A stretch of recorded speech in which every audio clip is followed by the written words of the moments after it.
আজি আচলতে আমাৰ কাৰণে অতি সৌভাগ্যৰ দিন। DDR মহাবিদ্যালয়ে ইতিমধ্যে 2021 চনত 50টা বছৰ অতিক্ৰম কৰিলে। অৰ্থাৎ 1971 চনত প্ৰতিষ্ঠা হোৱা মহাবিদ্যালয়খনে 2021 চনতেই 50 বছৰ অতিক্ৰম কৰিলে। আজি 2024 চন, অৰ্থাৎ আমি প্ৰায় 53টা বছৰ অতিক্ৰম কৰিলোঁ। এই 53টা বছৰে আমাৰ মহাবিদ্যালয়ৰ পৰা হাজাৰ হাজাৰ ছাত্ৰ ছাত্ৰীয়ে উচ্চ শিক্ষা গ্ৰহণ কৰি অসমৰ ভাৰতবৰ্ষৰ লগতে বিশ্বৰ বিভিন্ন প্ৰান্তত তেওঁলোকে কৰ্মৰত হৈ আছে। মানৱ সম্পদ গঢ়ি উঠিছে ইয়াৰ পৰা। আৰু এই ইতিহাসক সোঁৱৰিবৰ কাৰণে আমি পলম কৰি হ'লেও বৰ্ষজোৰা কাৰ্যসূচীৰে সোণালী জয়ন্তী অনুষ্ঠানটো আয়োজন কৰিবৰ কাৰণে আজি শুভাৰম্ভণি অনুষ্ঠান আমি দিনটোজোৰা কাৰ্যসূচীৰে অনুষ্ঠিত কৰিছোঁ।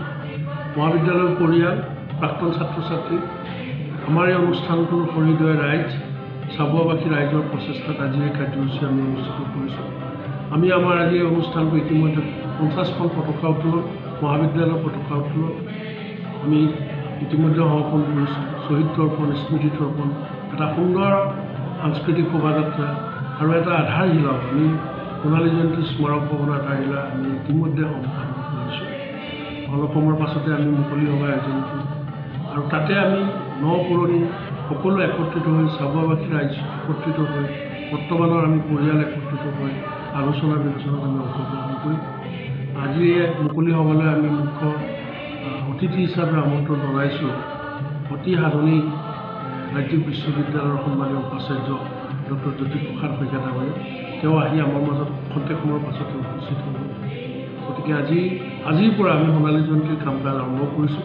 গতিকে এই শুভক্ষণ মই আমাৰ মহাবিদ্যালয়ৰ প্ৰাক্তন ছাত্ৰ ছাত্ৰী, চাবুৱাবাসী ৰাইজৰ সহযোগিতা, দিহা পৰামৰ্শ মই কামনা কৰিছোঁ। দায়িত্ব লোৱা 9 মাহ হৈছে। গতিকে এই অনুষ্ঠানটো পৰিচালনা কৰাৰ ক্ষেত্ৰত মই বিভিন্ন ধৰণৰ অসুবিধাৰ সন্মুখীন হৈছোঁ, নোহোৱা নহয়। কাৰণ মই এই অনুষ্ঠানটোৰ লগত খুব কম সময়ৰ ভিতৰত জড়িত হৈছোঁ, প্ৰায় 9 মাহ হৈছে। গতিকে এই অনুষ্ঠান পৰিচালনা কৰাৰ ক্ষেত্ৰত মোৰ ভুল ভ্ৰান্তি থাকিবতো স্বাভাৱিক।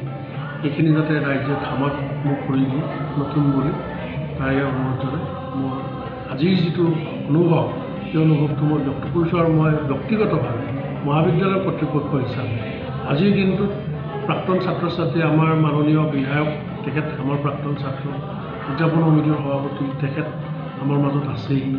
তেখেতলোকৰ প্ৰাক্তন ছাত্ৰ ছাত্ৰীসকলৰ, আমাৰ শিক্ষক কৰ্মচাৰীসকলৰ, বৰ্তমানৰ ছাত্ৰ ছাত্ৰী বা আমাৰ মহাবিদ্যালয়ৰ বৰ্তমান কৰ্মৰত শিক্ষক শিক্ষয়িত্ৰী কৰ্মচাৰীৰ যি অপূৰ্ণ সহযোগিতা, তাক সেইটোৱে মোক আপ্লুত কৰি তুলিছে আৰু ভৱিষ্যতে কাৰ্যপন্থা কৰি যাবৰ কাৰণে মোক উৎসাহ যোগাইছে।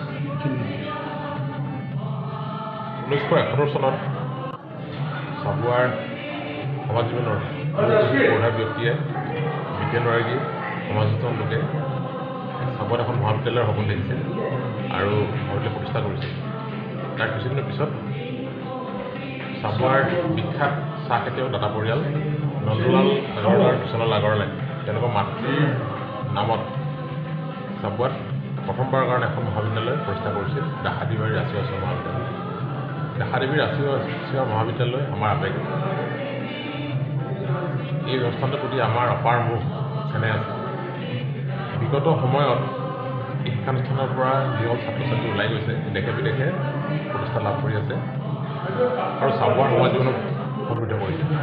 এক কথাত ক'বলৈ গ'লে চাবুৱাৰ বৌদ্ধিক উত্তৰণ, চাবুৱাৰ আৰ্থসামাজিক উন্নয়ন এই মহাবিদ্যালয়খনক ভিত্তি কৰি আগবাঢ়িছে।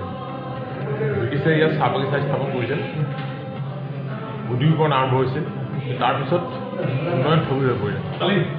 এই উন্নয়নৰ চাবুৱাৰ যদি প্ৰকৃত উন্নয়নৰ যাত্ৰা আৰম্ভ হৈছে 1971 চনৰ পিছত, মহাবিদ্যালয় প্ৰতিষ্ঠা হোৱাৰ পিছত উন্নয়ন যাত্ৰা আৰম্ভ হৈছে।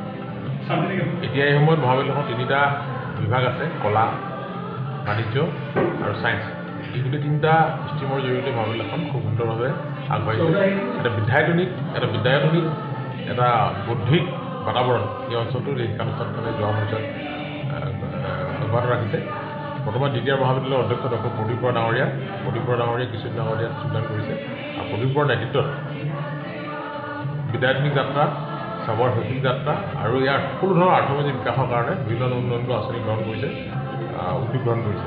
আৰু তেনে সময়তে আজি মহাবিদ্যালয়ৰ সোণালী জয়ন্তী বৰ্ষৰ শুভাৰম্ভণি অনুষ্ঠান, ভিন্ন কাৰ্যসূচীৰে আজি এই উদযাপন আৰম্ভ কৰা হৈছে বৰ্ষজোৰাৰ পৰা।